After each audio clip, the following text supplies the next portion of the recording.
Hey guys, Evan here with Easy Custom Ag again. We're out in the field, had a few questions on how to do yield checks on corn. So going to give a quick explanation today, and be sure to check out the calculator in the description of this video. Gives you an Excel document that's really easy to do this on your own. So we're looking at some AgriGold corn here planted in 30-inch rows. So the first thing we have to do is measure off 1/1000th of an acre. Depending on your row width, if you're in, down to 12s up to 36s, the distance you're going to have to measure off is going to be different. But our example today is going to be in 30-inch rows, which I assume most of you guys are in. It's going to be 17 feet 4 inches. What we're going to do is we're going to measure that off, count each ear in one row, all the way down from one end to the other.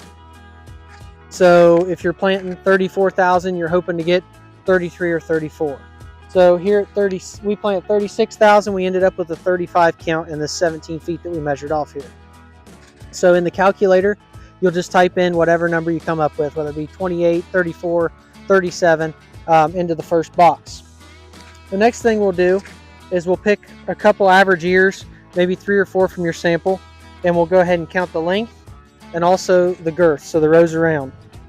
And what that does is that puts that we'll put those numbers into the calculator, an average of the 3 ears, and it will multiply those together to get you the number of kernels per ear, multiplied by how many ears you should have per acre based on your thousandth of an acre count, gives you kernels per acre.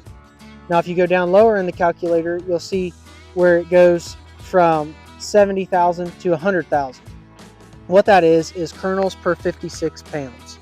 So kernels per bushel.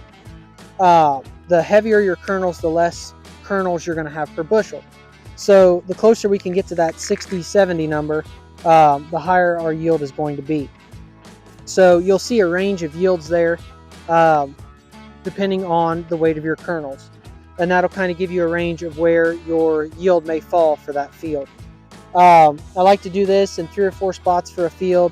Take some high ground, some low ground, some medium ground, just kind of get a feel for what we're looking at across the field.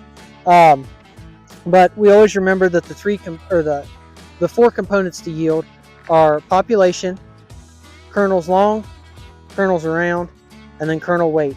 So when we add all those together, that gives us our yield in the end, and that's what we sell to the elevator. So we've got to look at all those components together and see where we end up. I've had some 35 by 14 corn that can out yield some 16 by 45, just based on kernel weight and kernel depth. So as we go in later in the season, we're mid-September here, it's very important to remember that the year's not over until these ears are black layered.